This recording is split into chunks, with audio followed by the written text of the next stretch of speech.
mala gente, mal político y mal economista. Fuera de lo estrictamente económico no tiene prácticamente ideas. Vox está instrumentalizando a Milei o Milei está insuflando ideas liberales dentro de Vox. Un arquetipo como el de Milei que recuerda tanto a Adolf Hitler. Desde el mundo en que yo me muevo, Milei es de extrema derecha. Yo también. Es un economista de primer nivel, Eduardo, por si no sabes, y especialista en desarrollo económico.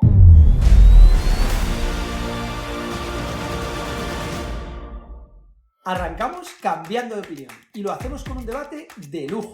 Juan Ramón Rayo, Eduardo Garzón y Juan Pina se enfrentan sobre la figura de Javier Milei. ¿Y tú qué opinas de Javier Milei? Bueno, buenas tardes. Muchas gracias, Jorge, por la invitación acá cambiando de opinión y muchas gracias a todo el público por la asistencia. A ver, ¿qué opino de Javier Milei? Pues Javier Milei es un liberal libertario que se ha metido en política y la política es susceptible de corromper y de empeorar a la gente y, por tanto, es un liberal libertario al que, como a cualquier otro político, hay que estar vigilando, aplaudiendo cuando lo hace bien y criticando cuando lo hace mal. Hasta el momento yo creo que el grueso de su política económica interna ha sido positivo. Ha sido positivo ¿por qué? Pues porque Argentina es un Estado que estaba en suspensión de pagos. Argentina no tenía capacidad en absoluto para atender el pago de su deuda sin generar muchísima más inflación, una inflación que ya estaba desbocada y que se iba a desbocar todavía más. Pensemos en todos los vencimientos de deuda que tiene próximamente Argentina y que ya ahora hay dificultades para asumir el pago después de haber recompuesto, por ejemplo, el balance del Banco Central. Pues imaginémonos sin haber hecho todo eso. Era literalmente imposible que Argentina hiciera frente a todos los pagos y si no se pueden hacer frente a los pagos hay dos alternativas. O impagar a los acreedores, que es algo que ya ha hecho históricamente Argentina en el pasado, o hiperinflación, es decir, destruir la moneda y pagar con una moneda que no vale nada, que es exactamente lo mismo, es impagar a los acreedores.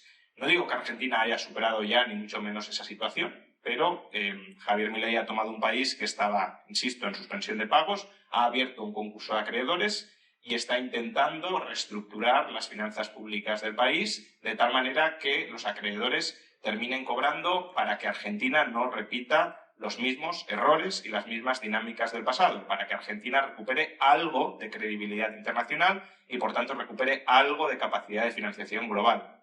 Porque si la dinámica de Argentina es seguir impagando de una manera o de otra, pues Argentina se mantiene en la situación hasta la fecha. Si quiere gastar más de lo que ingresa el Estado, solo puede hacerlo a través de inflación interna.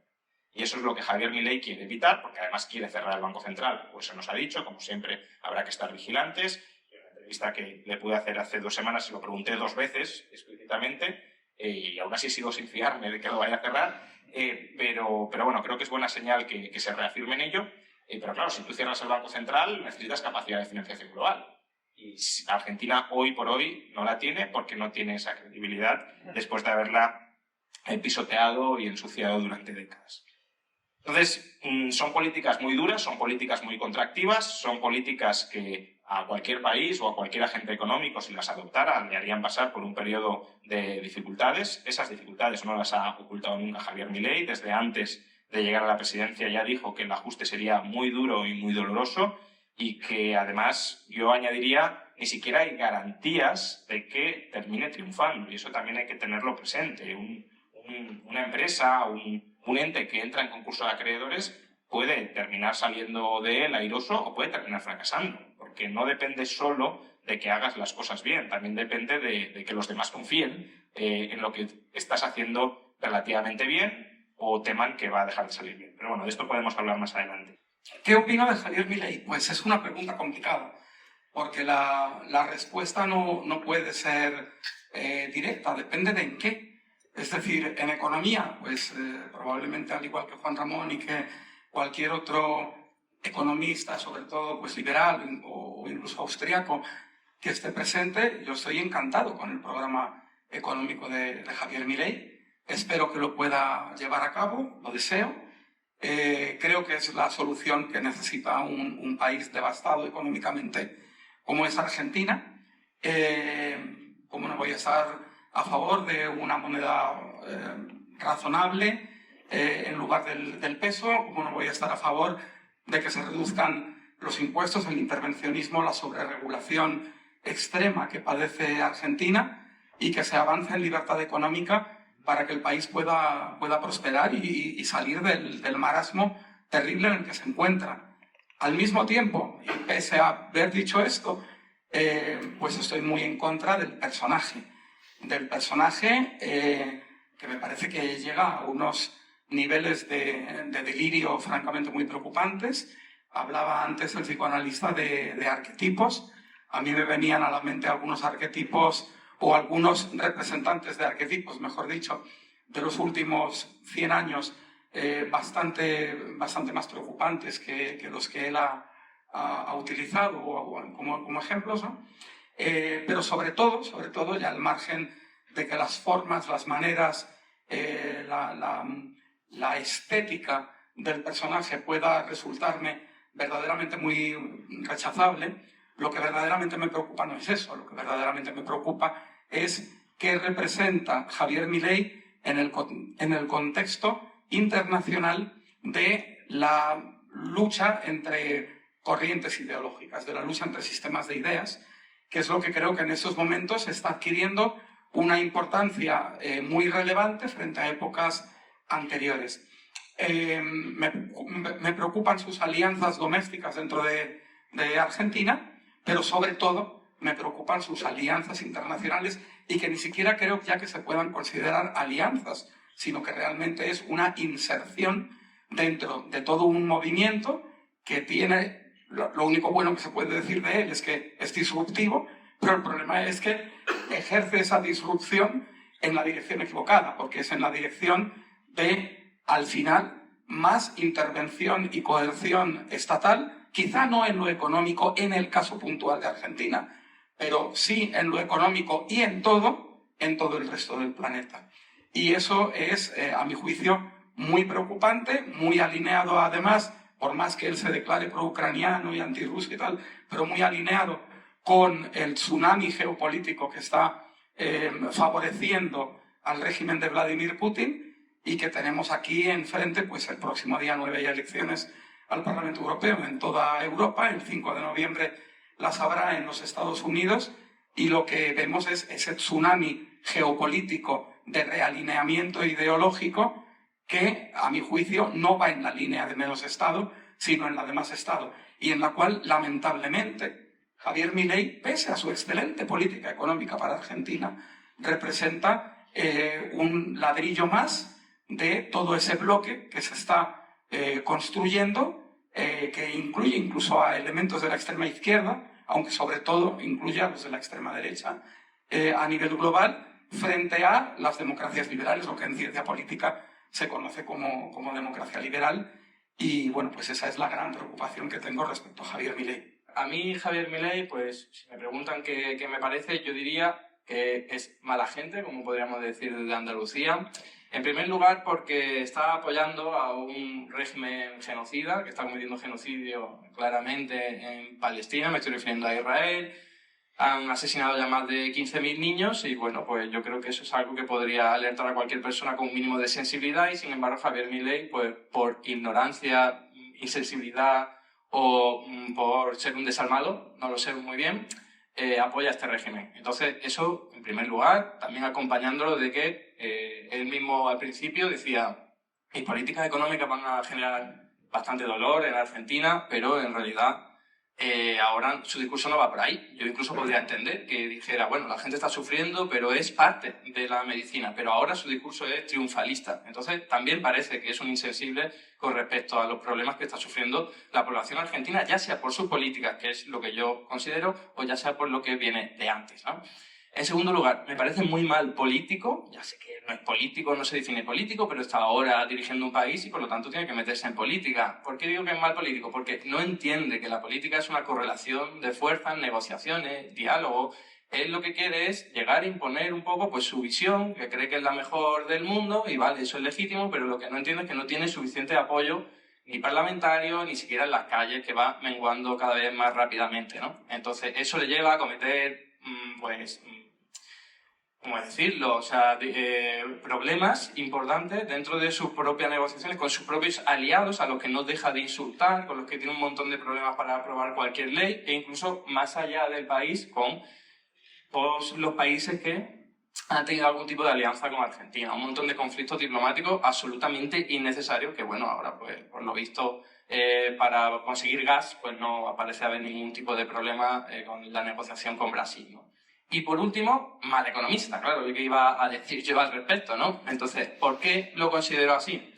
Pues porque, aparte de que técnicamente no es riguroso, utiliza datos falsos de un bot de internet para sostener su relato, y eso no lo debería hacer nadie que se considerara mínimamente científico, pero más allá de eso, más allá de la anécdota, tiene una visión que es absolutamente, ¿cómo decirlo?, equivocada, ¿vale? Sé que estoy en un foro en particular, no voy a decir palabras malsonantes, pero tiene un diagnóstico errado. Se equivoca cuando analiza los problemas económicos de Argentina y considera que son simplemente o básicamente que hay mucho Estado, que hay mucho déficit público, cuando en realidad hay muchos otros países en el mundo que tienen mucha más intervención pública, mucho más déficit público, por lo tanto, ese no puede ser el problema de Argentina, que tiene un montón de problemas económicos, pero ese no es. Entonces, claro, a la hora de hacer un diagnóstico malo, lo que le lleva es a hacer también políticas equivocadas, que lo único que están haciendo, como siempre han hecho las políticas liberales al uso, es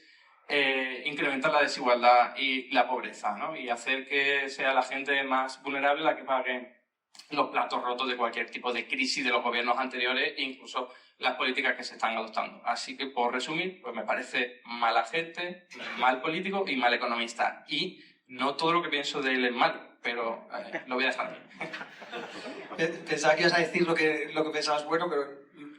Sí, voy a decirlo. O sea, simplemente que ese carisma, ¿vale? Alguna gente lo considera negativo, ¿no? Pero es lo que le ha servido para llegar al poder. O sea, no cualquier persona puede llegar al poder de la nada siendo un outsider. O sea, que hay que reconocerle un mérito ahí innegable. Entonces, el hecho de ser pues, provocativo, ser carismático, saber utilizar las redes sociales, eso tiene su parte positiva y obviamente hay que reconocerlo. Y en el ámbito de la política interna e internacional, que es el capítulo que ha abierto Juan, yo creo que hay que estar claramente vigilantes, especialmente en el plano internacional.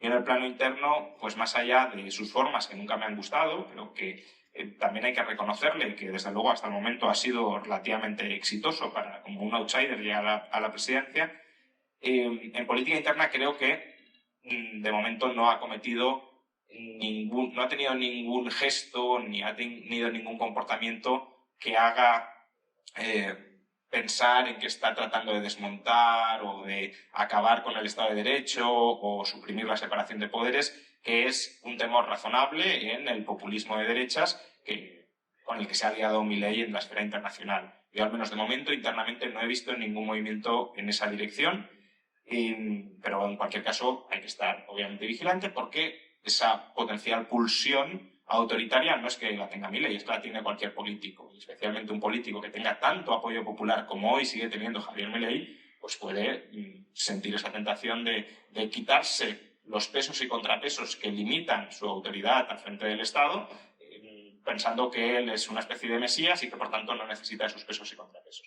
En la esfera internacional, pues de nuevo hay que estar mucho más vigilante incluso porque ahí sí que ha tenido gestos y estrategias y alianzas que desde luego creo que son negativas para el liberalismo en la esfera global, que quizá sean desde el punto de vista justificables como forma de conseguir una especie de cortafuegos o de alianza geopolítica en un país que, bueno, en la medida en que él es el primer presidente liberal libertario de la historia, como le gusta decir, y creo que con razón, no hay otros presidentes liberales libertarios con los que aliarse, con lo cual o no te alías con nadie, en cuyo caso estás completamente aislado y eso geopolíticamente probablemente sea un error, o con quién te alías, quién te acoge, ¿no? Y no tengo claro quiénes están dispuestos a acoger a Javier Milei como un aliado internacional. Parece que Estados Unidos, claro, en cierta medida, con un cierto vasallaje como potencia imperial lo está acogiendo, ya sea Biden o Trump, a Javier Milei le da igual, y ahí Eduardo ha dicho antes que ha sido muy poco diplomático con varios países, y es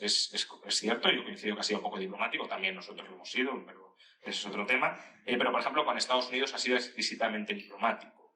Con la administración Biden no ha tenido una mala palabra hacia ellos, aunque teóricamente sea un aliado de la administración o de una futura administración Trump.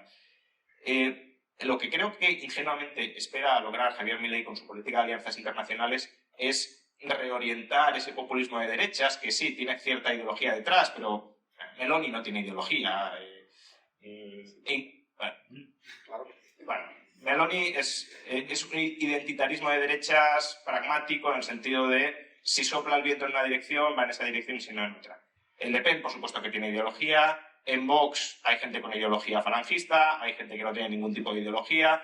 Abascal, la única ideología que tiene es el soberanismo españolista, punto. Entonces, lo que creo que aspira a conseguir Milei es que esa masa de populismo de derechas que no está muy, y no todo él, hay parte que sí, pero no todo él está muy estructurado ideológicamente, llevarlo hacia sus posiciones liberales libertarias. Yo creo que es muy ingenuo, pero creo que es el escenario menos malo de interpretar lo que está haciendo Milei. Es decir, tratar de instrumentalizar ese movimiento como vehículo para difundir las ideas de la libertad. Y el miedo que yo tengo es que suceda lo contrario. El miedo que yo tengo es que sea el populismo de derechas quien termine instrumentalizando a Milei para ganar presencia internacional, para derribar las clarísimas diferencias que existen entre un movimiento y otro, para que mediáticamente se confunda todo, y por eso hay que estar vigilantes y críticos, especialmente en ese campo. Decías antes, Juan Ramón, y estoy de acuerdo contigo, que mucho de lo que está ocurriendo en esa inserción de Javier Milei y de su movimiento en la nueva, lo que yo llamo la nueva derecha radical, en mi libro de la 10ª cruzada, no le he puesto yo en la portada con Bolsonaro, con Trump, con Le Pen y con Abascal y Buxadé, se ha puesto él solo.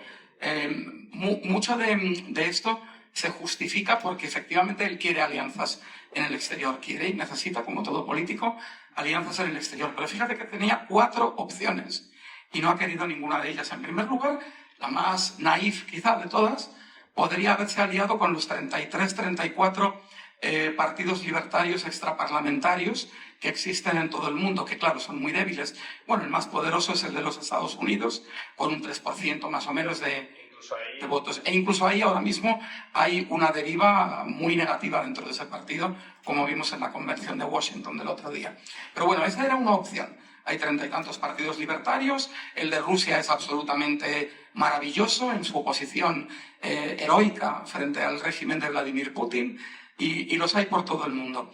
De acuerdo, podía ser que eso le pareciera insuficiente por la poca entidad o por la poca fuerza de esos partidos. Bien, tenía otra opción. Podía haberse insertado en la familia mundial liberal, en la cual hay, en España no ha habido continuidad, al menos casi nunca ha habido un partido liberal, pero en toda Europa existen, están en el gobierno en coalición en países como Alemania, hasta hace poco en los Países Bajos también, y en media Europa tienen su propia internacional, de la cual fui 5 años vicepresidente. Existen, te aseguro que los liberales moderados, convencionales, clásicos, poco liberales para mi gusto, probablemente para el tuyo también, pero existen. Tampoco quiso esta alianza. Tenía otra más. Un segundín. Podía haberse aliado con los conservadores. Yo no estaría muy de acuerdo, yo no soy conservador, pero hay conservadores democráticos civilizados, los Tories británicos o la mayor parte de ellos, partidos conservadores en todo el mundo, también con su propia internacional, etc. Tampoco quiso esta alianza. Al final, la cuarta opción, podía él haber dicho, como tú decías, no haberse aliado con nadie, haber empezado a homologar desde su partido libertario en Argentina fuerzas concretas o partners concretos en todo el mundo y haber construido su propio básquet de aliados internacionales. Tampoco quiso esto. ¿Dónde se ha metido? Se ha metido en la incipiente internacional de la nueva derecha radical, que tiene un pie todavía en la democracia y el otro en la extrema derecha totalitaria de toda la vida. O sea, las opciones, por supuesto, existían desde Milei a los demás. Lo que yo no sé, y no lo sé, es si esas opciones que tú planteabas querían acoger a Milei o no.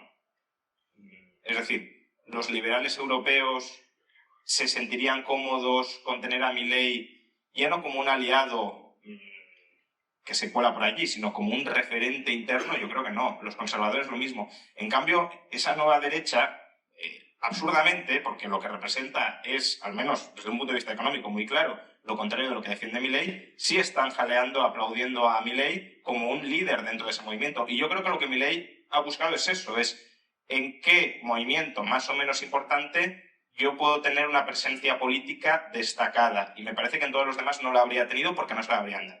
Yo niego la mayor. Creo que él no ha buscado dónde meterse, sino que le han cooptado.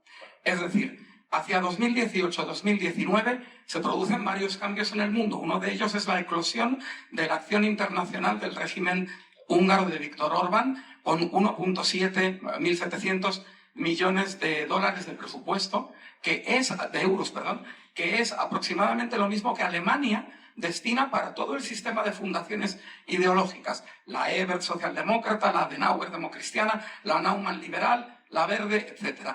Hungría da tanto para una, que es MCC y todo el entorno de Matías Corvinus-Collis, como Alemania, que es 83 veces el PIB de Hungría, da para todas. Es decir, es una barbaridad. Estamos hablando de un desembarco en el extranjero con deep pockets hasta el suelo y más allá del subsuelo, probablemente.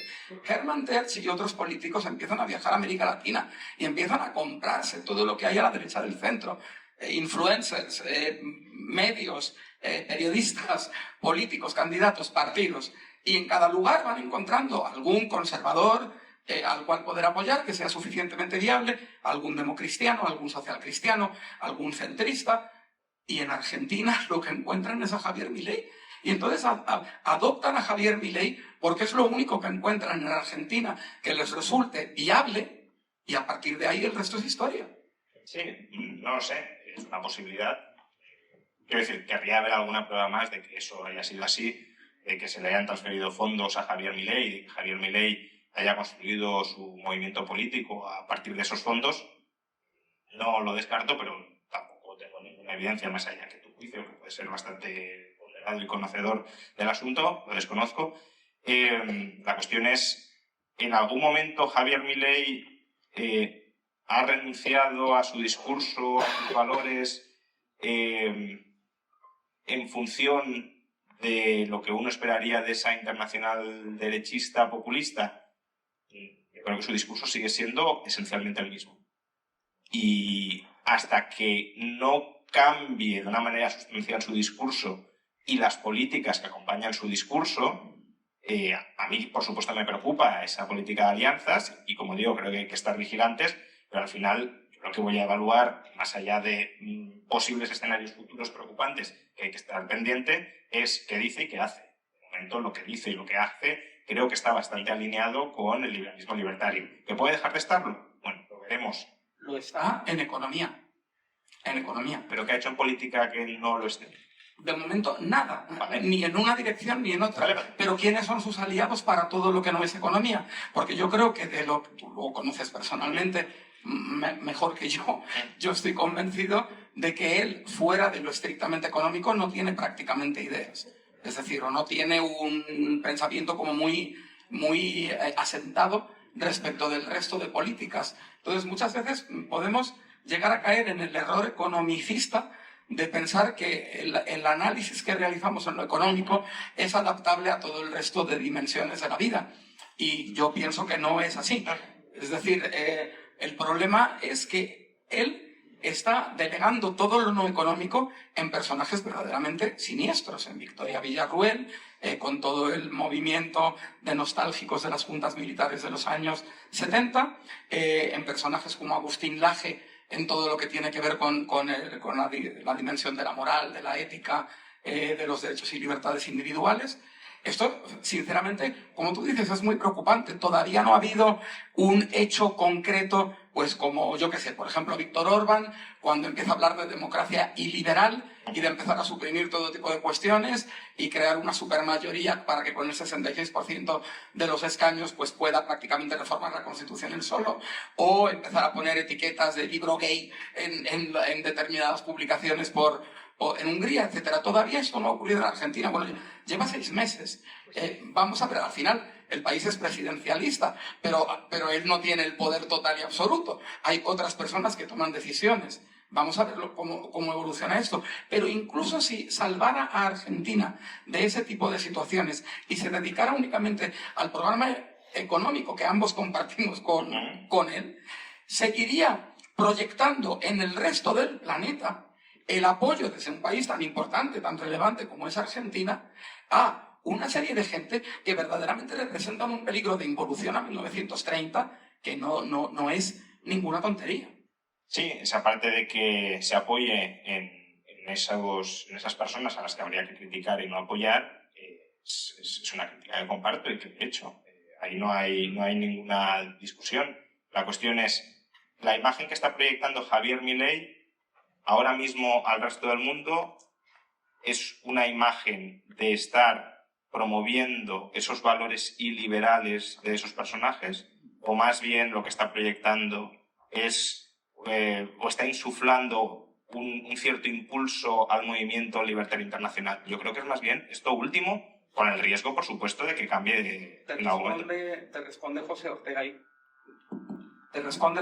y Gasset. Yo soy yo y mis circunstancias. Sí, bueno, pero... Y en política muchísimo más que en cualquier otra área de la vida. Lo primero. Es decir, sí, hasta ahora sus medidas económicas son las que son. Perfecto. No, incluso, ya no hablo de medidas económicas. Lo que digo es, Javier Milei, el discurso y los valores que está removiendo en el resto de sociedades internacionales, ahora mismo es un discurso y unos valores. O sea, al resto del mundo le está inspirando a desplazarse hacia el liberalismo o a desplazarse hacia la derecha populista. Claramente está impulsando desde la jefatura de Estado de un país tan relevante como Argentina a toda la familia con la que se reunió y fue el invitado y el orador principal en Vista Alegre hace menos de 2 semanas, está impulsando eso. Bien. Es decir, conscientemente o no, deliberadamente o no, pero lo que está impulsando es a Marine Le Pen hacia el Elíseo, a Abascal hacia la Moncloa, etc. Es un error inmenso, o a lo mejor no es un error.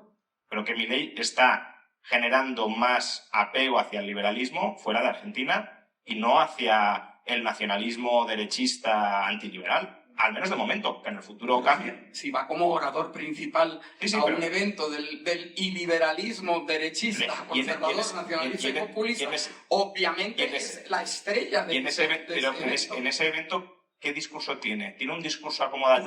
Tiene un discurso Tourette, como siempre. Da 4 ideas fantásticas de economía austriaca que podrías dar tú y que yo te aplaudiría con las orejas. Pero a continuación, inmediatamente mete un exabrupto de insulto a quien sea. Sí, pero esos son sus formas. Estamos hablando de valores y de políticas de fondo. Es decir, en esos discursos ha defendido las políticas y los valores de la derecha. El problema es lo que no dice, porque él dice todo lo que dice en economía, pero en todo lo que calla, ahí está en primera línea Marine Le Pen, nada menos, pero ahí está en primera línea Buxadé, etc. Pero mira, por ejemplo, Marine Le Pen, ya que hablamos de gestos, porque al final estamos valorando gestos, Marine Le Pen se levantó y se fue a mitad del discurso de Milei. ¿Por qué? Porque no le gustaba el discurso de Milei. Y creo que el hecho de que se levantara Le Pen y se fuera, a Milei no le desagrada, creo. No, porque incluso lo puedes tomar como una medalla, según la batalla que estés librando internamente en ese movimiento. En cualquier caso, lo primero que he dicho es que hay que estar vigilantes, no solo de Milei, sino de cualquier político y también de Milei. Hay que estar especialmente vigilantes en áreas donde chirría la cosa. Y en la política internacional chirría la cosa, en las alianzas internacionales. Ni siquiera en política internacional, porque yo creo que parte de la política internacional de Milei la compartes. El eje Estados Unidos-Israel, donde Milei ha sido muy claro, creo que tú en concreto, no voy a entrar en eso porque se me escapa de mi área de conocimiento, pero tú, por ejemplo, lo compartes. Pero en alianzas internacionales para con Europa, ahí chirría, y por tanto hay que estar especialmente vigilante. Pero claro, has dicho, el problema es lo que calla, el problema es lo que va a hacer.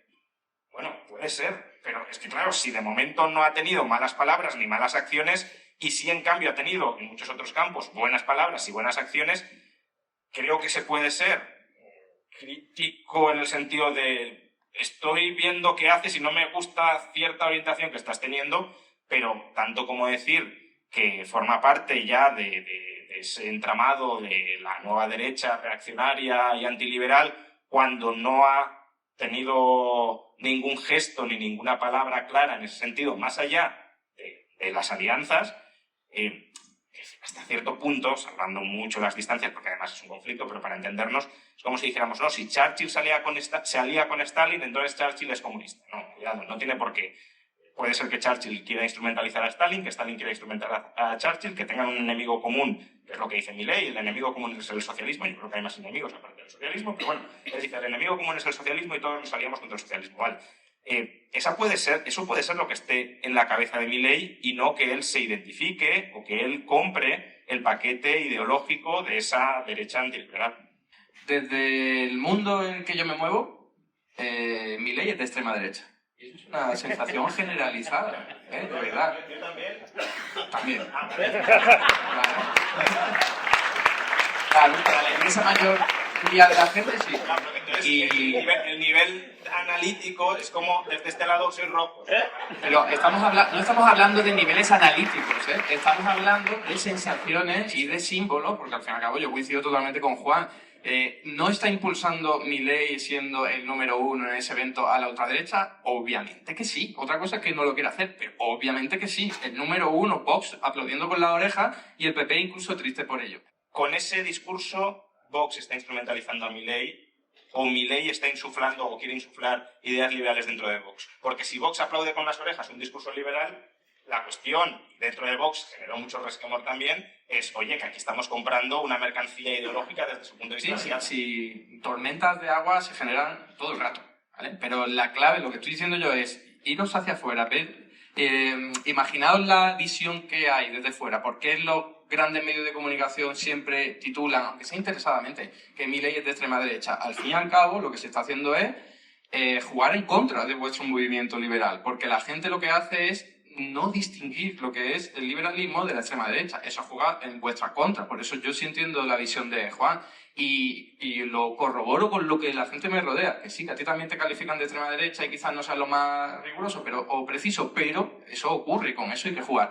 La gente califica de extrema derecha a Javier Milei, eso ocurre aunque no parezca riguroso y con eso hay que lidiar. Entonces yo creo que y además tú has preguntado internacionalmente qué es lo que ocurre con los discursos de Milei, hacia qué mundo auspicia más, ¿no? Unos ánimos. Bueno, yo creo que internacionalmente, porque Argentina no sé, pero internacionalmente a la derecha. Mayor, más o menos derecha. ¿Qué significa?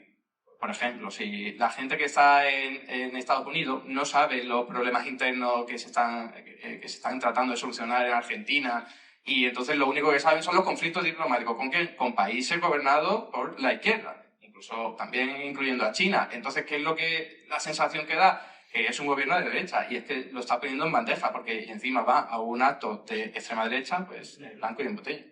A ver, el problema del término derecha, que es una cuestión ya más ideológica, es que la derecha como tal es una caja donde metes de todo, porque la derecha se define como la antiizquierda. Es decir, la izquierda sí tiene más o menos una serie de valores compartidos, que luego habrá muchas ramas muy distintas, pero la derecha es todo lo que no es izquierda. Entonces, claro, todo lo que no es izquierda puede ser el liberalismo, si lo quieres meter en la derecha, que depende cómo entiendas derecha, puede ser el falangismo, puede ser el conservadurismo, puede ser el nacionalismo, y dentro de eso, el liberalismo es totalmente contrario al falangismo, totalmente contrario al nacionalismo. Entonces, en la medida en que Milei se define a sí mismo más cerca de la derecha, aunque si lo ubiquemos en un espectro diferente, pues depende, al final puedes tener una relación triangular y decir socialismo, derecha tradicional si lo quieres y liberalismo. Entonces los tres están opuestos entre sí, no tiene por qué ser una relación de dos polos donde el uno se contraponga con el otro. Entonces Milei sí que ve el mundo en esos términos dicotómicos de izquierda antiizquierda, y por tanto todos los que estamos contra la izquierda estamos juntos. Y él sí se verá como de derechas, por supuesto, pero como de una derecha que no tiene nada que ver con Le Pen. Entonces, ¿por qué se sientan juntos y van al mismo evento? No una vez, sino ya durante 5 años desde la Carta de Madrid, que firman ambos juntos. Es decir, a ver... Pues porque son antiizquierda. Insisto, yo soy yo y mis circunstancias, y en política todavía más. Es decir, uno es de con quienes va, de con quienes está, de con quienes hace política. Y él haciendo exactamente las mismas políticas en Argentina, las mismas, sin variar una coma, hubiera estado con los partidos libertarios, con los partidos liberales, con los conservadores, con quien fuera, o completamente solo, no tendría esa etiqueta de extrema derecha que le ponen los periódicos. ¿Cómo no se la van a poner? dime con quién te sientas y te diré quién es. Desde mi punto de vista se la pondrían igualmente si no se sentara con todos ellos, pero es cierto, y ahí coincido con vosotros, en que el hecho de que se siente con ellos les da más argumentos para que se la pongan, y también coincido que desde el punto de vista simplista, muy elemental de, bueno, no estoy muy interesado en política, lo veo desde fuera, el hecho de que vayan a un mismo congreso, pues parece que todo sea lo mismo. Si yo con eso coincido, y a mí no me gusta que Milei participe en ese tipo de actos, o al menos si participa, que tampoco creo que haya que rechazar frontalmente participar. Eduardo está aquí participando en un acto donde no tiene mucho que ver. Pero si participa, que deje muy claras sus diferencias ideológicas. Que diga, Eso no lo está haciendo. no, claro, por eso digo que a mí no me gusta que participe, o si participa, que tampoco lo rechazaría de frente, que participando deje claras las diferencias ideológicas. O sea, a mí lo que sí me preocuparía mucho, y he estado más o menos pendiente de ello para ver si hay una corrupción propia del poder, es que cuando vaya a esos actos adopte la pose de conservador, de nacionalista, y más bien suele hacer lo contrario, sin generar mucha animadversión directa, mucha confrontación, pero por ejemplo, cuando fue a la convención republicana de Donald Trump, tuvo un discurso enormemente libertario, incluso antitrumpista, en algunos puntos donde decía la globalización es buena, si hay una compañía de telefonía móvil que lo hace muy bien, Huawei, no hay que cargársela, hay que dejarle que tenga... Entonces, yo creo que él intenta articular un discurso que sea disruptivo desde un punto de vista liberal dentro de estos foros antiliberales, con la expectativa ingenua desde mi punto de vista, pero de nuevo también la inteligencia política de Milei creo que tampoco hay que minusvalorarla, al menos atendiendo a los hechos, porque yo también decía, este señor no va a llegar a la presidencia, es absurdo, no creo que consiga una masa crítica libertaria de ese calibre en Argentina. Bueno, de momento la ha conseguido, entonces tampoco quiero ser yo tan arrogante como para decirle vas a fracasar en esto que te propones, porque hasta ahora no ha fracasado. Pero creo que él, desde mi punto de nuevo, ingenuamente cree que puede transformar desde dentro ese movimiento, y a mí lo que me da miedo es que ese movimiento lo transforme a él, y también que desde el punto de vista externo, y eso sí es un peaje que él está pagando y que yo no pagaría, pero bueno, que se difuminen para el espectador raso, digámoslo así, las diferencias que existen. Desde luego, pensar que un único líder de los 30 o 40 que puedan ser en el mundo de esa facción vaya a transformar el programa económico de todos los demás y vaya a convertir a Víctor Orbán en un liberal económico, o vaya a convertir a Buxadé, sacarle de la Falange, porque él se salió de la Falange, pero la Falange nunca se salió de él, y lo vaya a convertir a Buxadé en alguien que adore la M de McDonald's cuando la vea, en lugar de decir que se tienen que ir de España, y dejen de montar sindicatos y cosas por el estilo, lo veo francamente muy complicado. Más bien será al revés, será ese movimiento el que probablemente haya transigido con un experimento económico concreto en un país muy localizado, muy determinado como es Argentina, cosa que en el resto de países donde funcionan pues no lo hacen, y son absolutamente obreristas, intervencionistas. Todos los partidos tipo Vox tienen sindicato propio.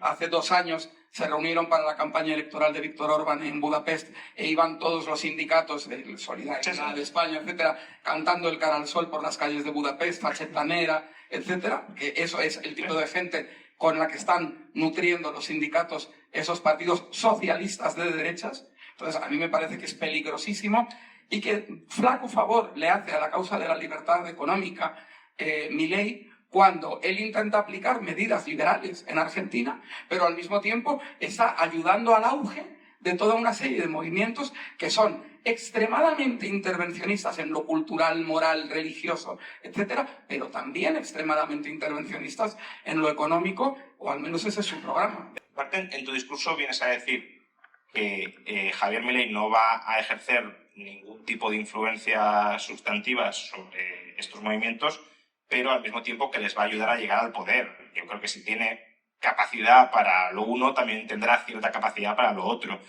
Yo creo que ni les va a ayudar significativamente a llegar al poder. Ya se vio, por ejemplo, en la campaña de las elecciones gallegas de Vox, que no rascó absolutamente nada. Ahora puede que le haya ayudado un poco por toda la polémica diplomática, pero ya son episodios muy concretos que no son fácilmente replicables. Y tampoco creo que significativamente les cambie. Ahora, sí que tiene que generar cierta disonancia cognitiva estar en un congreso de Vox, como militante de Vox, y aplaudir un discurso a favor de la globalización o del libre comercio, y que luego termines apoyando en tu partido medidas proteccionistas o abogando por medidas proteccionistas. Yo creo que a algunas personas sí les tiene que hacer un clic o decir, oye, aquí, ¿qué pasa, no? Ahora, el peaje a pagar por eso creo que es demasiado alto desde el punto de vista de los liberales libertarios. Pues a mí esa política de alianza, lo he dicho siempre, no me gusta. De ahí a decir que Milei no sea liberal libertario, por eso creo que todavía no lo podemos decir. Hay escasez de micrófonos y Eduardo con razón va a aludir a la falta de redistribución en el tiempo. Entonces, se podrían imprimir y lo solucionarían.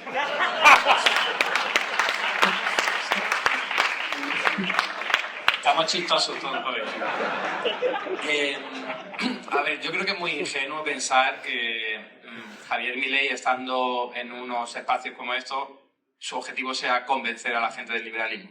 La verdad es que yo creo que Javier Milei va a estos espacios, aparte de por ego y por diversión, entretenimiento, porque suma a su proyecto personal o político, como lo queramos llamar. Ese es su verdadero objetivo. Él no va allí a convencer a la gente. ¿Qué es lo que va a decir allí? Sus cosas, claro que sí, para repetir sus mensajes, pero él no está ahí para convencer a la gente. Me parece que es pensar demasiado bien sobre los objetivos de Milei al ir a este tipo de espacios, ¿no? Entonces, fíjate la comparación que has hecho, incluyéndome a mí, lo diferente que es, ¿no? Yo estoy aquí no para hacer piña con vosotros, estoy para confrontar ideas. Javier Milei no va allí a confrontar ideas.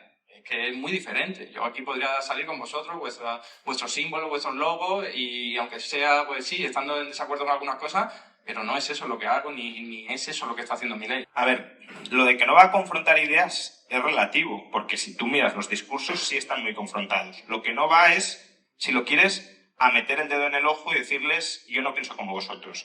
Y eso puede ser una herramienta que, insisto, no estoy defendiendo la estrategia de Milei, estoy intentando buscar la explicación menos mala, que además creo que es la correcta. El tiempo me puede refutar perfectamente, pero creo que es la correcta.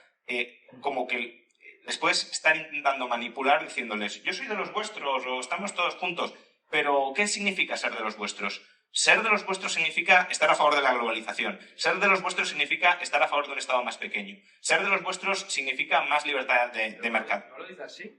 No dice eso. Bueno, no dice eso. Él, dentro de todo el discurso, que le aplauden, diga lo que diga, va metiendo sus cosas, porque eso es que es tema de discurso. Es todo eso. Pero no, es que lo que tú has dicho es muy diferente. Es, mirad, yo quiero deciros esto, y que para que sepáis, para que valoréis lo diferente que es a lo que pensáis vosotros. La globalización es buena. Claro, porque eso ya te genera una barrera de frente. Si tú vas diciendo, lo que vosotros pensáis está mal, lo que yo pienso es lo correcto, ya el otro dice, que este es de fuera del grupo y por tanto sus ideas son contrarias a las nuestras. ¿Eso es lo que estoy haciendo yo aquí? Sí, claro. Sí, pero que otra estrategia para intentar persuadir al personal, manipulativamente, si lo quieres, es todos pensamos igual, todos somos antisocialistas. ¿Y qué significa ser antisocialista? Ser antisocialista significa ser favorable al capitalismo, al libre mercado, porque todo lo demás, ser contrario al libre mercado, al capitalismo, es socialismo. Por tanto, si queréis ser antisocialistas, tenéis que abrazar estas ideas. Yo creo que esa es la estrategia que está siguiendo, que por supuesto Le Pen le dirá, pues si yo tengo que abrazar el capitalismo, llámame socialista, ¿no? Y el falangismo, por lo mismo. Obviamente el falangismo se siente muchísimo más cómodo con ideas cercanas al socialismo, no de nacionalización de los medios de producción, pero desde luego sí de un Estado muy controlador de la economía, que a las ideas de Milei, por supuesto. Pero que sinceramente creo, ya lo veremos con el paso del tiempo, pero que la estrategia que está siguiendo es esa, es no querer confrontar directamente diciéndoles antiliberales, os voy a explicar por qué tengo razón y voy a venir aquí con mi doctrina, sino el enemigo es el socialismo, nos tenemos que aliar todos, y ser antisocialista, anticolectivista, que además lo repite mucho, antiestatista, significa ser esto. Y si alguien no compra esto, en el fondo es socialista, es estatista, es colectivista, que es algo que a la izquierda le criticáis mucho. Cuando él dice, no, el fascismo es de izquierdas, ¿qué está diciendo? El fascismo, que lo tiene dentro, porque en ese grupo al que fue había fascistas, los fascistas están en los socialistas. Obvio. ¿Vale? Pero, bueno, yo no compro que el fascismo sea de izquierdas, pero bueno, es otro debate. Pero lo que quiero decir es que sin llamarle fascista, a lo mejor a Buxade está diciendo las ideas que los fascistas, quizá tú mismo, ¿no? O sea, dejándolo en el aire, abrazan, son socialistas. Voy a poner otro ejemplo para tratar de enriquecer esto, porque también creo que estamos repitiendo un poco lo mismo. Los liberales de izquierda, podemos decir anarquistas o no sé, anarcosocialistas, no irían jamás en la vida a un tipo de eventos así, ni tejerían alianzas con gente que es de extrema derecha, por muy liberales que fueran algunos de sus... ¿Y con los comunistas? ¿Con los comunistas? Claro que sí. Pues entonces es exactamente lo mismo. Pues entonces estás dándome la razón, ¿no? Nos estás dando la razón en el sentido en el que te une más un determinado esqueleto ideológico que es ser de izquierda o de derecha que tus políticas liberales o intervencionistas. Al final, lo que define y caracteriza tu proyecto es el ser de derecha, conservador o lo que sea, no el ser liberal. ¿Pero qué significa y eso es como lo está interpretando todo el mundo. ¿Qué significa ser de derechas? Porque... conservador, como lo llamáis vosotros. El fascismo, por ejemplo, no tiene ni siquiera por qué ser conservador. Puede ser un movimiento incluso bastante rupturista de las costumbres tradicionales. No tiene por qué ser del conservadurismo, del mantenimiento de las instituciones recibidas, de la tradición. Al contrario, muchas veces lo que el fascismo quiere es acabar con todas las instituciones previas y crear instituciones nuevas. Entonces, la derecha es una amalgama muy diversa, plural, en este caso, en el mal sentido del término, de ideologías. Y la izquierda también, pero la izquierda sí tiene, creo yo, a lo mejor simplificando, pero ciertos valores más compartidos. Por ejemplo, la igualdad es un valor central en casi cualquier movimiento de izquierdas. Dime un valor que sea compartido en cualquier movimiento que tú agrupes a la derecha. Como mucho será la antiigualdad, quizá la antiigualdad impuesta por la fuerza, pero no la libertad, no, la libertad el fascismo no te la compra. La nación, no, la nación el liberalismo no te la compra. Entonces, en la derecha no hay ningún valor compartido entre todos ellos. En la izquierda yo creo que sí, luego con muchas diferencias, por supuesto. Y en cualquier caso, claro que el anarquista de izquierdas puede tender alianzas con los comunistas si consideran que hay un enemigo común más peligroso como es la derecha. Pues bueno, esa es la estrategia de Pedro Sánchez al final. Votadme todos a mí, que viene la ultraderecha, y ya está. Pues bueno, Milei está haciendo algo parecido en la esfera interna y externa. Creo que es jugar con fuego el apoyar a este movimiento, porque de alguna manera, primero, si llegan al poder, tienen un doble problema. El primero es todas las políticas intervencionistas en lo económico y en lo cultural que van a realizar. Pero el segundo es cómo además eso va a reactivar a la extrema izquierda, porque obviamente se retroalimentan. Y esto no... Llevábamos unos años que la extrema izquierda en Occidente en general había perdido fuerza. Tuvo bastante fuerza cuando la crisis de las subprimes y después con la gran recesión, pero había bajado bastante. Está volviendo a repuntar levemente y es en gran medida por este fenómeno de extrema derecha. Si esto el día 9 se convierte en la segunda fuerza política o en la tercera casi empatada con la segunda, como fácilmente puede ocurrir en la Eurocámara, evidentemente lo que va a venir detrás en los siguientes años va a ser un repunte también de la extrema izquierda y el resultado es el achicamiento de todo el espacio intermedio civilizado, es decir, del centro izquierda democrático, de la socialdemocracia, del centro, del liberalismo, del centro derecha civilizado, del conservadurismo, de la democracia cristiana, normales, que van a terminar en conjunto representando un tercio del mapa político, mientras los otros 2 tercios están en manos de neototalitarios, de uno u otro corte. Esto es gravísimo, esto es francamente peligroso, y yo creo que flota en el ambiente la figura de un argentino muy problemático y muy peligroso, probablemente una de las personas cuyas ideas más daño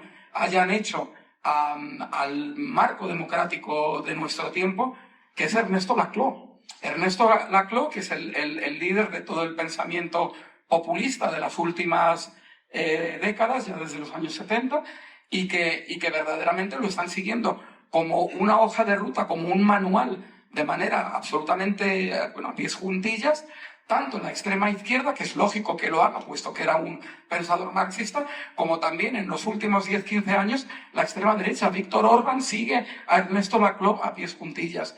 Y lo que vemos en Vox es exactamente lo mismo, es populismo. Y yo creo que el populismo es lo opuesto al liberalismo. Si hay algo absolutamente opuesto al populismo, es el pensamiento de las ideas de la libertad, el liberalismo, el libertarismo y sus diferentes facetas y versiones. Y sí, tenemos un grave problema de marketing, un grave problema de comunicación, no sabemos trasladar bien nuestras ideas, a veces son anti-intuitivas o contraintuitivas, a la gente le parece que queremos comernos a los niños crudos, dejar que la gente se muera de hambre en la puerta de los hospitales y demás tonterías. No nos sabemos vender bien, ¿de acuerdo? Pero hay que encontrar alguna manera de hacer popular y no populista el liberalismo, popularizarlo sin Pero popularizarlo. cuando te refieres al populismo, ¿a qué te estás refiriendo? Cuando dices que el populismo es todo lo contrario al liberalismo. A ver, el liberalismo es una ideología, sistema de ideas, basado en muchas cosas, pero sobre todo, a mi juicio, en los valores burgueses. Lo que Deirdre McCloskey comenta en su trilogía sobre los valores burgueses, creo que es exactamente así. Valores de civilidad, de intercambio pacífico de opiniones y de pareceres, de contraste de ideas, de alternancia en el uso del poder, de asociación y desasociación voluntaria, de movilidad social, de igualdad individual entre los derechos y el tratamiento de todas las personas.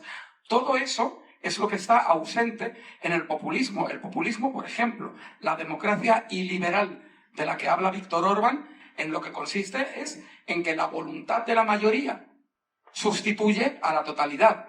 Y la democracia no es eso, porque la democracia es el poder kratos del pueblo demos, pero es que resulta que el demos es diverso y plural, no es unidireccional ni es homogéneo. O sea, si defines así populismo, desde luego el populismo es todo lo opuesto al liberalismo, en eso coincido. No, pero otra forma de entender el populismo, que justamente va en la clave la claudiana, es resignificar quién es el pueblo y quiénes son las élites. En ese sentido, el liberalismo también puede tener un toque populista si el pueblo es el ciudadano, el individuo, y las élites son el entramado estatal que lo explota y lo parasita. Entonces, hasta ahí. Si lo que entendemos es hay que cambiar cuál es el concepto de pueblo, quién está gobernando ahora mismo, no está gobernando el pueblo en el sentido del individuo soberano, sino las élites que manejan el Estado en su propio interés, yo creo que eso sí es compatible con el mensaje liberal. Muy peligroso porque estaríamos en la dinámica de casta frente a pueblo, estaríamos en la dinámica de que el pueblo es lo bueno, pero al pueblo lo interpreto yo. Es decir, el pueblo necesita un intérprete. El pueblo no es más que un concepto colectivista, igual que la clase social, igual que la nación. Es un concepto colectivista. Si vas al pueblo como ente con voluntad propia, por supuesto. Si vas al pueblo como individuo, conjunto de individuos que se autogobiernan y que conviven pacíficamente, no. Ojalá fuera esa la interpretación de pueblo, pero lamentablemente creo que todos los reunidos en Pista Alegre de toda Europa no coinciden. No digo el populismo de Vox, por supuesto, no estoy diciendo eso. Digo que al decir tajantemente que el populismo es todo lo contrario al liberalismo, creo que el discurso antiélites y antioligarquía sí ha tenido un sustrato liberal histórico muy importante, incluso previo al marxismo y a la lucha de clases. Y esa parte creo que no es criticable. Ahora, claro, si tú ya resignificas pueblo como nación o como cualquier otro ente colectivo que tiene voluntad y que prevalece sobre el individuo, bueno, es que ahí ya no es ni directamente populismo, es el colectivismo de toda la vida que es. Es que, vamos a ver, políticos hay de muchos tipos. Es decir, eso de que el político tiene que ser un tipo acalorado, un arquetipo como el de Milei, que recuerda tanto a Adolf Hitler, y en la manera, por supuesto no estoy comparando ni las ideas, ni las intenciones, ni muchísimo menos, pero en las maneras, esa vena hinchada, esa cara de loco, esos gestos de absolutamente de ira, que verdaderamente requieren un psiquiatra, yo creo. Eso no puede ser. Es decir, y eso encandila a las masas. Es verdad que eso enciende a las masas. Lo vimos en el caso de Adolf Hitler y lo hemos visto en muchos más a lo largo de las décadas. Y eso es tremendamente peligroso. Todos los gurús de sectas psicodestructivas tienen una manera de presentarse y de actuar en la realidad lamentablemente muy similar a la de personajes como estos, ¿no? Entonces el político tiene que no ser político, ¿no? A ver, hay políticos y políticos. Tienes un político súper carismático y tienes un político como Helmut Kohl. Y fíjate que Helmut Kohl fue canciller durante la tira de años en Alemania. Yo creo que los liberales estamos, y los libertarios, por supuesto, estamos por un discurso pausado, reflexivo, sereno, estamos por el contraste de nuestras ideas, estamos por la capacidad de tender puentes y de coaligarnos y de realizar, relacionarnos, por lo menos sin llamar zurdos hijos de no sé qué, a todo el mundo, con cualquiera. Es decir, podemos reunirnos y sentarnos a discutir cosas desde con Buxadé hasta con Pablo Iglesias, sin que ello tenga que suponer ningún problema, pero no necesariamente para tú ser político y para actuar en política tienes que ser un vehemente, iracundo, encendido, un histrión. No es necesario ser un histrión. No, estoy de acuerdo que no es necesario ser un histrión. La cuestión es si el hecho de ser un histrión, que no es ni mi estilo, ni es lo que me gusta, ni eso ya per se te descalifica de nuevo como liberal libertario. Yo creo que es un liberal libertario histriónico. Pero, de nuevo, más allá de que las formas nos gusten más o menos, que al final también las formas son, sobre todo en este contexto, porque no estamos hablando tampoco que en el trato personal Milei sea una persona maleducada, no lo sé, al menos conmigo ha sido correcto, y imagino que con muchas otras personas también, pero al menos en la esfera política estamos hablando de ritos y de estrategias para conquistar el poder, eso nunca lo olvidemos. Es decir, que incluso las formas que parecen decentes no dejan de ser, en general, puede haber excepciones, pero en general, formas muy preparadas y muy meticulosas para manipular a las masas en una dirección o en otra y conquistar el poder. Quiero decir, Pedro Sánchez es una persona formalmente correcta. Ahora, que todo lo que hace Pedro Sánchez está... Bueno, al final el que tiene el poder es Pedro Sánchez. Que todo está milimetrado y calculado para tener un impacto electoral y de manipulación sobre las masas, creo que es obvio. Entonces, Milei actúa así para manipular a las masas, como un político, claro.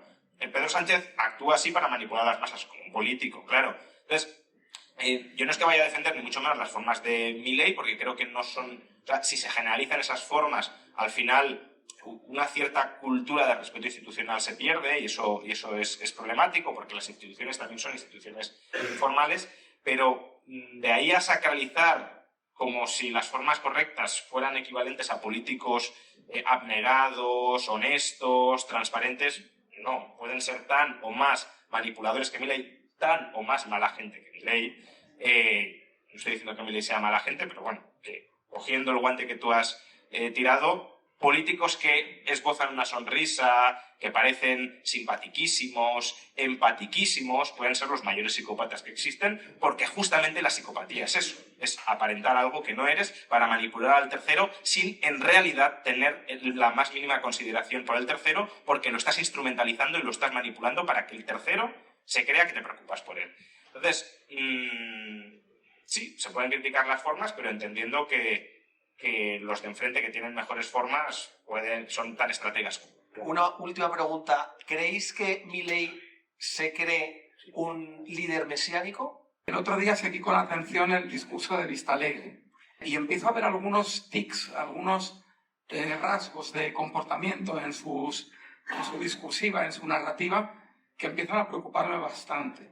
Es decir, bueno, todo lo que todo el mundo sabe sobre su relación con Karina, sus abusos de niño, todos los problemas con sus perros, todo eso puede parecer bastante anecdótico. Yo espero que realmente no sean síntomas de un proceso psicológico realmente preocupante, pero yo sí que albergo cierto temor de que Milei no esté completamente bien de la cabeza, porque si no, la manera en que realiza algunas de sus actuaciones públicas y de sus discursos, yo creo que van mucho más allá del histrionismo propio de un político populista.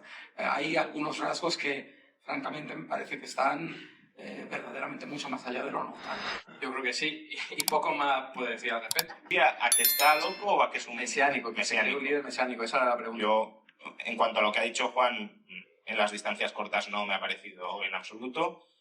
Creo que hay una parte de show muy importante como parte de su atezzo político.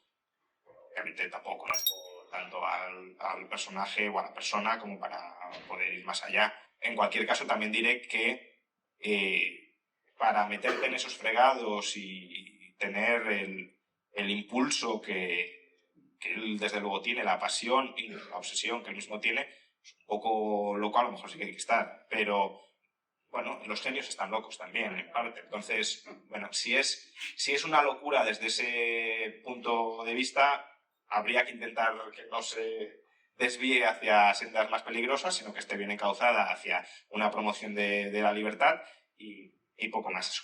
Sobre si es un mesías, o si se ve como un mesías, mejor dicho.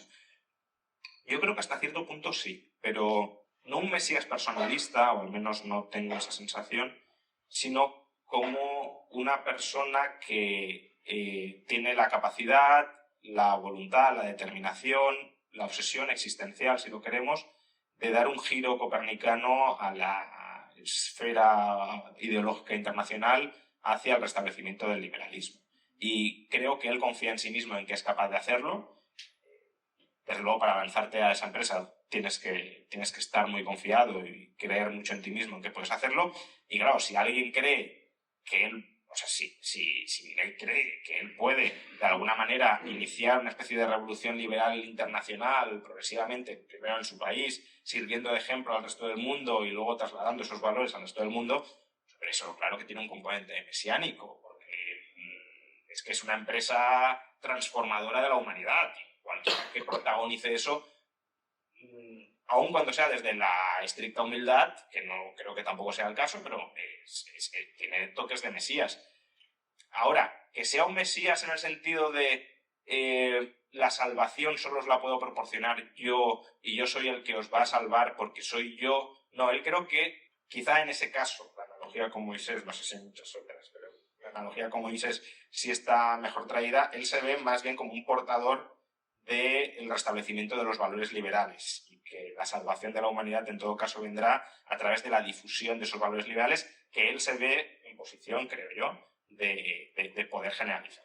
Vamos a tratar de hacer preguntas que vayan dirigidas a una persona concreta, si os parece, y si alguien quiere dirigirlo a todos, que sea a la mayor brevedad para hacerlo breve, así que... Gracias. Me llamo Javier Cabello y nada, ha sido un placer estar aquí y el debate ha sido muy interesante. La pregunta era para Juan Pina. Hace un rato ha comentado el triste marketing que han tenido las ideas liberales aquí en España. Claro ejemplo de ello creo que es el Partido Libertario, del que usted tiene mucha relación. Creo que eso se está revirtiendo con la entrada de Internet y las redes sociales. Claro ejemplo de ello es el canal de Juan Ramón, que es uno de los canales más vistos de economía a nivel hispano y francamente está trasladando las ideas liberales muy bien. Claro, uno de los éxitos de Milei ha sido hacer eso, bien, en redes sociales, con un toque populista, y es verdad, en muchos de los discursos que ha tenido. Entonces, la pregunta es, ¿hasta qué punto es necesario para cambiar las cosas realmente y para introducir esas ideas de la libertad?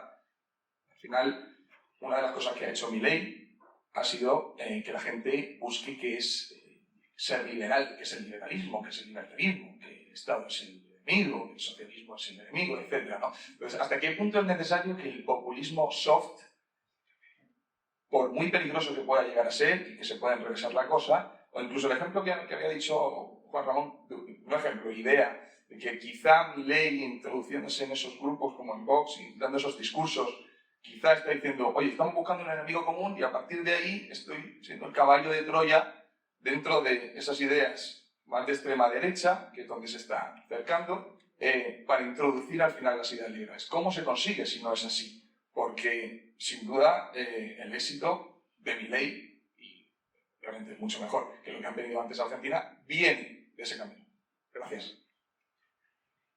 Yo creo que al final depende de lo que se quiera conseguir. Si el objetivo último es llegar a la presidencia, llegar a tener el poder, y para eso vale absolutamente todo, me alío con quien sea, entremezclo mi imagen cuánticamente con cualquiera que sea, y además caigo en la dicotomía de que todo lo que no es un determinado sector ideológico es directamente el enemigo, y que no hay posibilidad de diferencia. Es decir, todo es blanco, negro, noche, día, no hay otra opción. Pues bueno, entonces si el objetivo es únicamente llegar al poder y después ya se verá lo que se hace en el poder, porque una vez que llegas al poder vas a tener que pagar peajes. Y si tú has llegado de cualquier manera, tendrás que pagar peajes a aquellos que te llevaron hasta allí. Si alguien piensa que Javier Milei ha llegado a la Casa Rosada por sí solo, porque ha sido hábil, porque su discurso disruptivo y combativo pues tiene predicamento en la sociedad, y eso ya de por sí le lleva al 56% de votos en una sociedad compleja, en un país tan grande, con casi 50 millones de habitantes. Eso no funciona así. Sí, yo he estado en política extraparlamentaria, también mucho antes en política parlamentaria, en los años del CDS, cuando era bastante joven, y lo que te puedo garantizar es que solamente hay 3 cosas que diferencian una estrategia como la de Javier Milei y una estrategia como la de cualquiera de los partidos libertarios extraparlamentarios, los 33 o 34 que hay por el mundo. 3 cosas, y son dinero, dinero y dinero. Entonces, si tú tienes detrás a Eduardo Bolsonaro, la conexión con Steve Bannon y lo que haya detrás, más allá del Atlántico probablemente, de Steve Bannon, te puedo asegurar que vas a tener una maravillosa estrategia de redes sociales, vas a tener los mejores asesores del planeta para realizar tu campaña electoral y vas a terminar llegando a la Casa Rosada. Ahora, también te garantizo otra cosa, y es que vas a tener peajes. Veremos en qué se traducen y quién, cómo y cuándo se pagan. Por aquí, segunda fila. La pregunta es, ¿se puede ser buena persona siendo un conductor? ¿Se puede ser buena persona siendo un general que manda a la primera fila y sabe que los soldados van a morir y no puede dejar de cumplir con su ideal? Yo creo que los líderes no tienen el lujo de reconocerse o de ser buenas o malas personas. Yo creo que los líderes sí pueden ser unas buenas personas y pueden tener más o menos restricciones morales para hacer lo que hacen. Tú puedes mandar inevitablemente, si eres un general, a los soldados a primera línea a morir, sintiendo mucha dolor por estar haciéndolo, o puedes tratarlos como ganado y enviar la primera, la segunda, la tercera, la cuarta, la quinta a morir en guerras que a lo mejor ni siquiera hay que librar, simplemente para glorificarte en mayor medida. Entonces, una cosa es, por ejemplo, un líder que entre en una guerra defensiva e inevitablemente no le quede otra que defenderse, y otra es pues un loco que inicie guerras para mayor gloria personal sacrificando a los demás. Entonces, obviamente un líder será mejor persona que el otro, creo yo. Yo lo que te puedo decir es que si te refieres al caso puntual de Israel, pues y mandar a alguien a matar a gente, eso sí me parece absolutamente impugnable y abominable, y en cambio mandar a gente para defenderte de esos ataques, eso sí podría tener muchísimo más sentido y por lo tanto no ser un mal político. Me gustaría añadir, Breve, por favor. muy brevemente, que eso de si es buena persona o mala persona, de si un líder puede ser buena o mala persona, todo es una cuestión de grados. No caigamos en las dicotomías, que son una simplificación energética de nuestro cerebro para consumir menos. La realidad es compleja, la política todavía más. Última pregunta que el señor Cordeiro va a realizar. Sí, bueno, primero felicitaciones por este excelente debate. Jorge lo ha manejado muy bien, y felicitaciones a mis queridos amigos Juan Pina y Juan Ramón Rayo. Y a ti no te conocía, pero te felicito por tener la valentía, a pesar de que estoy en desacuerdo total contigo, de estar aquí. Yo soy José Luis Cordeiro, yo soy amigo personal de Javier Milei desde el año 2000. Estoy seguro que nadie lo conoce tanto ni tan bien como yo. Y conozco a su hermana, y conocí Jorge a Conan, vivo. Yo conocí al perro y estuvimos dando vueltas en el coche deportivo de Javier Milei por Buenos Aires. Javier Milei vino al bautizo de mi libro. Está en el centro de su biblioteca personal, en el segundo piso de su chalet de Buenos Aires, y dijo que es su libro de cabecera, mi libro, que se llama La muerte, la muerte. Inmediatamente subieron las ventas en Buenos Aires, cuando declaró esto. Entonces, yo no voy a hacer una pregunta, yo lo que voy a decir que justamente como le conozco también, y me hice amigo de él porque es un genio. Cuando yo le conocí, él era estudiante en la Universidad de Belgrano, estaba haciendo una maestría, y yo vi a este chico, era brillantísimo, se movía, todo lo que sabía, intereses en todo tipo. Yo le hablé del transhumanismo, de la singularidad de la clonación de Conan, que lo clonó justo después de que estuvimos hablando en el 2017, y es un genio. Es un economista de primer nivel, Eduardo, por si no lo sabes, y especialista en desarrollo económico. Es un especialista en el tema monetario. Y lo que quiero decir es realmente lo mejor que le ha ocurrido a Argentina en un siglo. En un siglo para Argentina. Y de verdad, nada más quiero terminar con sus frases porque yo adoro a Javier Milei. Me invitó a la toma presidencial el 10 de diciembre, que estuve con el rey y con Santiago Abascal en Buenos Aires con Javier Milei. Y termino. ¡Viva la libertad, carajo!